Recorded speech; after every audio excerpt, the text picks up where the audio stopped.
ধন্যবাদ।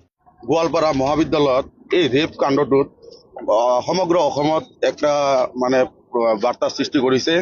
গতিকে আমি আমাৰ RCB ৰাষ্ট্ৰীয় ছাত্ৰ পৰিষদ আৰু আমাৰ অসম গণ পৰিষদ তৰফৰ পৰা আমি অসম চৰকাৰক আমি দাবী জনাইছোঁ যে আমাৰ অসমত দৈনিক দিন আমাৰ এই ৰেপ কাণ্ড জড়িত হৈ আছে। আগন্তুক সৰুৰ পৰা ডাঙৰলৈকে ছোৱালী বোৱাৰী কোনো নাৰী সুৰক্ষিত নহয়।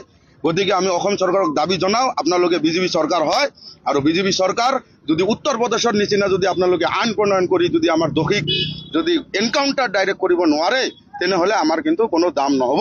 গতিকে আগন্তুক দিনত আমি ডাইৰেক্ট অসম চৰকাৰক সকিয়ানি দিছোঁ যে আমাৰ যাতে হিন্দু ছোৱালীৰ ওপৰত এনেকুৱা জঘন্য অত্যাচাৰ যদি মুছলমান জেহাদী সিহঁতে যদি দুষ্কৃতিকাৰীয়ে যদি চলায়, আগন্তুক দিনত আমি জংগী আন্দোলন কৰিবলৈ, ভয়ানক জংগী আন্দোলন কৰিবলৈ আমি সাজু হৈ যাম। বলে জয় শ্ৰীৰাম, জয় শ্ৰীৰাম, জেহাদী হুঁচিয়াৰ।